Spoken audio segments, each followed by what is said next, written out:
चलिए journal entry के संबंध में हम आगे बात करें। कैपिटल अकाउंट, जब कभी भी व्यापारी नगद या कोई भी संपत्ति व्यापार में लाएगा तो उस संपत्ति के खाते को डेबिट करेंगे और उतनी ही राशि से कैपिटल अकाउंट को क्रेडिट करेंगे। और एंट्री होगी कैश या वह एसेट जो भी है उस अकाउंट को हम लोग डेबिट करेंगे और कैपिटल अकाउंट को क्रेडिट कर देंगे।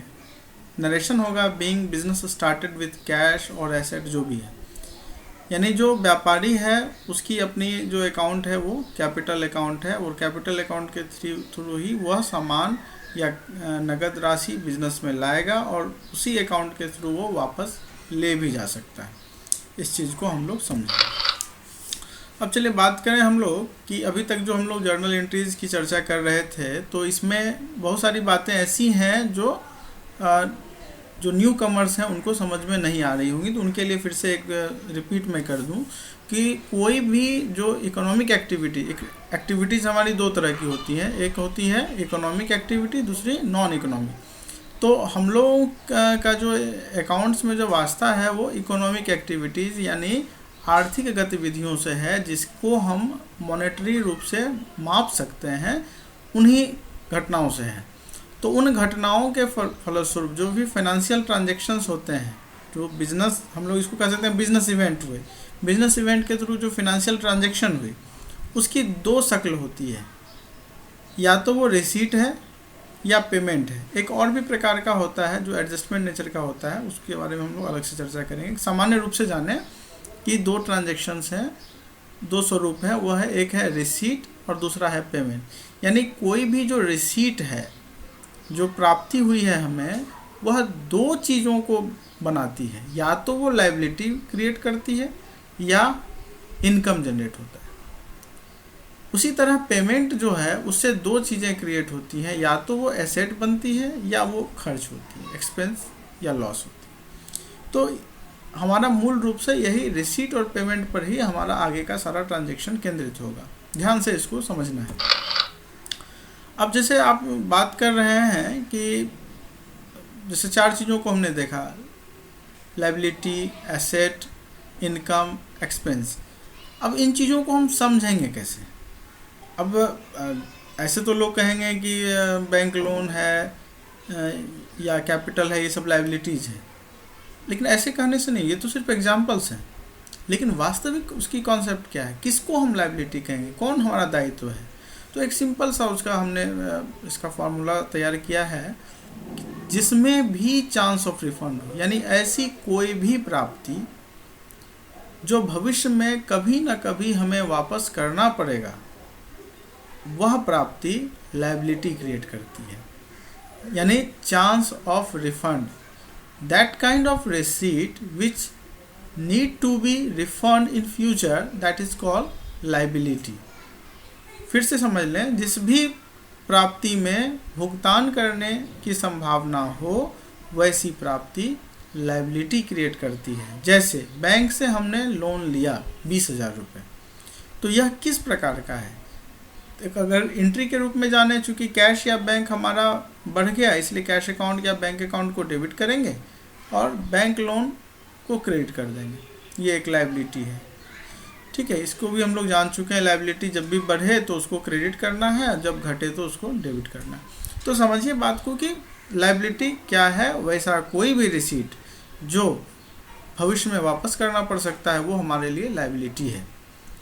जैसे बैंक लोन हो गया, जैसे हमने उधार में कोई माल खरीदा है, जैसे हमने किसी से जो है शॉर्ट टर्म बोरोविंग्स लिया है उधार कुछ समय के लिए, या इस नेचर का जो भी, या सरकार की कोई ड्यूज़ पेंडिंग रह गई है, वो भी हमारे लिए लायबिलिटी क्रिएट करती है।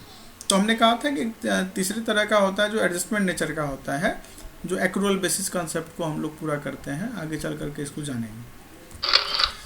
दूसरा है इनकम। इनकम या आमदनी हम इसको कह सकते हैं। तो इनकम कौन है? ऐसा रिसीट जो भविष्य में वापस नहीं करना पड़ेगा, यानी that kind of receipt which need not to be refunded in future, that is called income.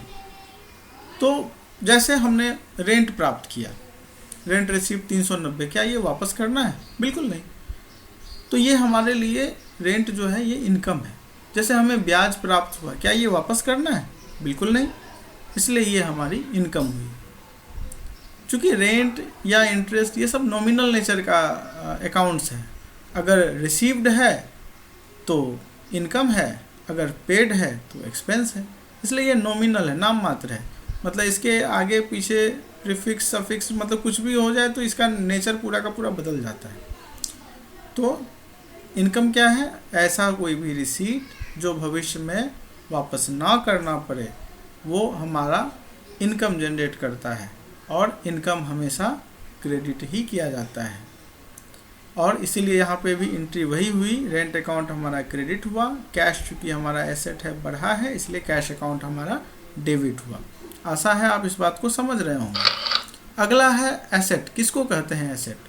वैसा कोई भी भुगतान जिसे भविष्य में कभी ना कभी कुछ ना कुछ वसूला जा सके, यानी वैसा कोई भी पेमेंट जिसमें चांस ऑफ रिकवरी है। That kind of payment which have a chance of recovery, that is called asset। यानी जैसे हमने कोई फर्नीचर खरीदा, तो क्या फर्नीचर जो हमने खरीदा है इसको क्या हम कभी इसमें से कुछ रिकवर कर सकते हैं? हाँ, बिल्कुल कर सकते हैं रिकवर। पहला तो हम उस सामान को यूज कर रहे हैं, यही उसकी रिकवरी है। दूसरा, अगर हम कल को चाहें उस सामान को बेचना तो ठीक है, 10,000 में नहीं बिकेगा, जो उस समय की उसकी वैल्यू होगी वो बिकेगी। और वो वैल्यू कब क्या बनी, क्यों बनी? क्योंकि हमने उसमें से किसी भी सामान का जो रीसेल वैल्यू होता है वो वही होता है जो हम यूज कर चुके होते हैं उसके बाद बचा हुआ मूल्य।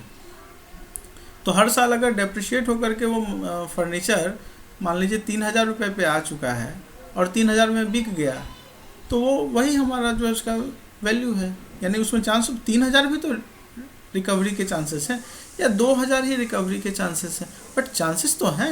इसीलिए वो हमारा एसेट क्रिएट करता है। और जब भी कोई संपत्ति बढ़े तो हम क्या करते हैं? डेबिट। और कैश नाम का दूसरा संपत्ति देखिए घट गया, इसलिए उसको हम क्रिएट करते हैं। अब जो इसका लास्ट कॉन्सेप्ट है वो है एक्सपेंस या लॉस। तो ऐसा कोई भी पेमेंट जिसको आप कभी भी वसूल ना सकें, अगर ऐसी संभावना है तो वह पेमेंट आपका क्या कहलाता है? एक्सपेंस या लॉस कहलाता है। यानी वैसा भुगतान जिसको भविष्य में वसूला ना जा सके, वह खर्च या हानि को जनरेट करता है, यानी नो चांस ऑफ रिकवरी। जैसे इलेक्ट्रिसिटी बिल्स आपने पेड किया, क्या इसमें कोई चांस है रिकवरी की? बिल्कुल नहीं है। इसीलिए यह हमारा एक्सपेंस है और एंट्री होगी हमेशा। हर एक एक्सपेंस अकाउंट को हमेशा डेबिट ही किया जाता है। इसलिए इलेक्ट्रिसिटी चार्जेस अकाउंट हो या रेंट हो या इंटरेस्ट हो, जो भी आपने पेड किया है, तो ऐसे केसेस में उन खातों को हम डेबिट करेंगे। और आपने अगर नकद में भुगतान किया है तो टू कैश अकाउंट, चेक से भुगतान किया है तो टू बैंक अकाउंट, अगर उधार है तो संबंधित खर्च के खाते को पेएबल कह करके हम लोग रखेंगे लायबिलिटी के रूप में। इसको आगे जानेंगे कैसे हम लोग इस प्रकार की एंट्रीज को अंजाम देते हैं।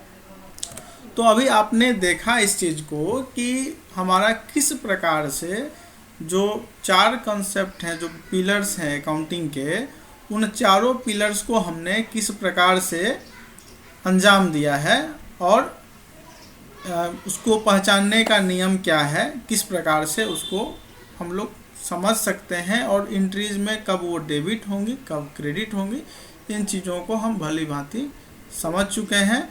आशा है आप एंट्रीज को समझने में गलती ना करेंगे और ना ही कोई भी तरह के डेबिट क्रेडिट को उसको कैटेगराइज करने में कभी कोई समस्या होगी। समस्या हो तो इस वीडियो को बार बार रिपीट करके देखने का, समझने का प्रयास करें। मुझे पूरी उम्मीद है कि आप किसी भी ट्रांजैक्शन को एंट्री करने में समस्या नहीं महसूस करेंगे। धन्यवाद।